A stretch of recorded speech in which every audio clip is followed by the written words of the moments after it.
What's up guys, welcome back. Today we're making jerk shrimp pasta. Let's make it happen. First things first, let's take a look at the shrimp. We got some extra large shrimp. This is about 1 pound here. As you can see, it's been peeled, cleaned, and deveined. The key to this recipe, or one of the keys, is this wonderful product that we got from Walker's Wood. This is the green seasoning. You can make this at home yourself. It's basically a blend of ginger, garlic. It's got some scallion. It's got some onion, some brown sugar, some lime juice, all the good stuff. We're going in with about a heaping tablespoon, maybe a tablespoon and a half of the green seasoning, followed by the juice of 1 lime. They say that if you roll the lime, it gets a little juicier, or the juice comes out a little easier. I'm not sure how true that is, but I do it anyway just in case. Let's go ahead and test the theory out. I give it about a 6 on the juiciness scale, but 1 lime juice nonetheless. Next up, we're going in with some allspice, ground pimento seed, whatever you see at the store. It's either going to be allspice or pimento berry, pimento seed. Very common in Caribbean cuisine. Add a little bit of that. Then we got our jerk seasoning blend here. We're going down with that as well. Save the rest for your sauce, but you want to get enough in there on the shrimp to make sure they're adequately seasoned. And then to cover the rest of our bases, we're going down with my simple all-purpose seasoning. You could also just go down with some salt and pepper. But this right here is going to cover all your bases. Make sure you get all the flavor that you need in there. It's got some salt, pepper, garlic, onion powder, things like that. So once we got all that in the bowl, we're going to use our hands and just make sure that the shrimp is evenly coated in all this marinade. We're going to pop that in the fridge for about 15-20 minutes while we prep our veggies and whatnot. But this is the key, guys. You want to get that flavor in there on the shrimp.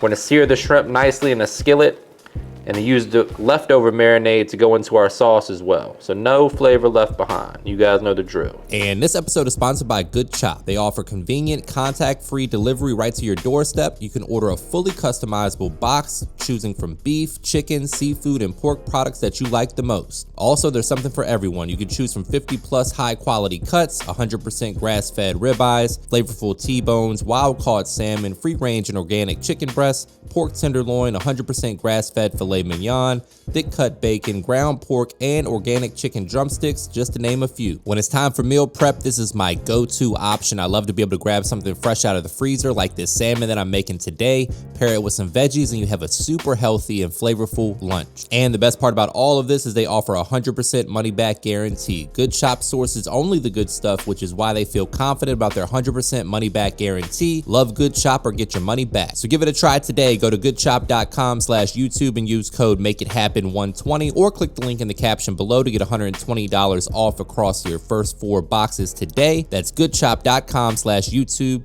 Use the code MakeItHappen120 and get $120 off across your first 4 boxes. All right, guys, so now it's time to go ahead and cook the shrimp. Let them marinate for about 15-20 minutes. You don't need to let them marinate for too long. We got some avocado oil, about 1.5 tablespoons of butter, because butter makes everything better. Once the butter melts, we're going to add in our shrimp, cook them to perfection, and then get to work on our sauce. Take our beautifully seasoned shrimp, right on into that butter.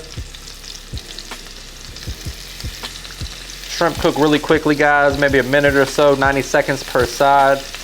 We'll finish cooking them once they go into the sauce. Real simple recipe, just a few ingredients. You can sub the heavy cream for coconut milk if you want it to be a little bit more authentic.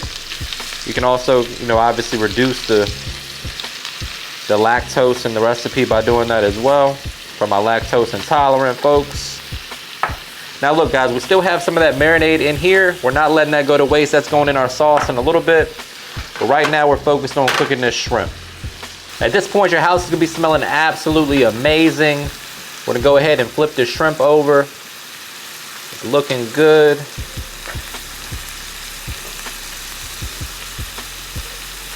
Show that other side a little love and affection as well. Shrimp is done at 145 degrees internal temperature, so grab your food thermometer if you're unsure of whether or not the shrimp is ready. I'm gonna go ahead and flip them over. Let them continue to absorb all that butter and flavor. And then we're gonna remove the shrimp, leave it behind all that deliciousness in the bottom of the skillet. That's gonna flavor our sauce. All right, so remember my friends, cooking is all about building and layering flavors. We're leaving all the flavor in there still. So we're going in with our bell pepper and our onion. And give that a minute or two, really 3 to 4 minutes probably, to kind of cook down and soften up. Tons of flavor in that skillet. Just give them a little toss.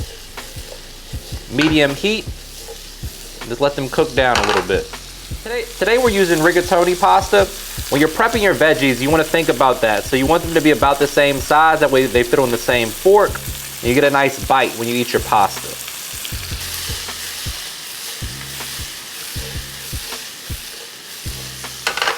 So once those veggies get a head start, we're going in with a teaspoon or so of ginger paste and some garlic paste.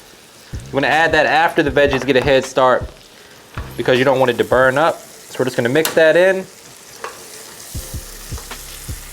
And then when it's time to deglaze, remember we said we're going to deglaze with the chicken broth, but we don't want to waste this. So I'm going to add the chicken broth directly into the dish that we use to marinate the shrimp. That way we don't lose out on any of that flavor that's in there. And we're going to use that to deglaze the skillet. We're going to bring that to a boil and let that reduce. And then we can add in our heavy cream.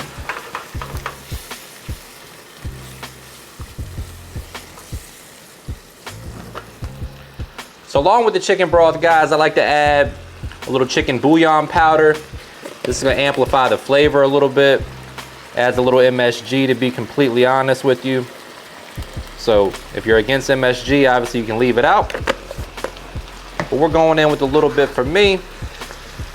Again, we're going to let that reduce. While it reduces, though, we're going to add some more traditional Caribbean flavors with the allspice, a little ground thyme, and a little bit more of that green seasoning.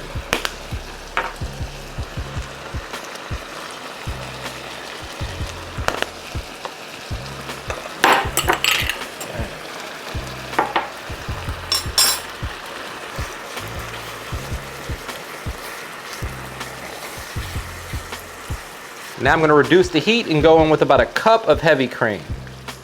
Quick reminder, guys, that all the specific measurements and ingredients for this recipe can be found in the description box below, so don't forget to check that out. I'm going to bring that up to a simmer, allow all that to come together nicely. All right, so we let this sauce simmer for about 10 minutes to kind of reduce and allow everything to come together. I'm going to turn the heat down to low and then add in my parmesan and my pecorino romano cheese. You can use either or for this recipe, but I like the blend of both. This is why you don't want to add too much salt, because these cheeses are very salty. And we already added the chicken bouillon powder as well earlier. We salted our pasta water. So there's no need to go too crazy on the salt here, guys. You can taste it at the end, make any adjustments that you need to. But we're going to add in our cheese, mix that together, and have a nice creamy and delicious sauce for our pasta. So as you can see, our sauce is thickened up beautifully. It's coating the back of a spoon. It's going to coat that pasta just the way you want to. We're all going to add some freshly diced scallion or green onion just for a little extra color and flavor. Mix that in. And then back goes our shrimp with any accumulated flavor. And then we're going to add our pasta. In goes the pasta to finish cooking. We're going to fold everything together and plate this up. As you can see, this skillet is the exact size we needed. Oh man, that looks good. The sauce is coating the noodles beautifully. Might hit it with just a little bit more cheese, because why the hell not? We're here for a good time, not a long time. But that, my friends, is jerk shrimp pasta, also known as Rasta pasta. One of my favorites. All right, my friends, this is what we're looking like plated up. We're gonna garnish it with some freshly grated Parmesan cheese, a little parsley for a pop of color. This is the part where I say brace yourself for a trademark money shot. Say it with me, guys. Looking good. And now the only thing left to do is to find my fork and dig in here for the taste test. But before we do that, please take a quick second to subscribe to the channel. Make sure you hit that bell to enable notifications as well. All right, my friends, time for the moment of truth, AKA my favorite part of the job. Gotta get a shrimp. There we go. Here we go.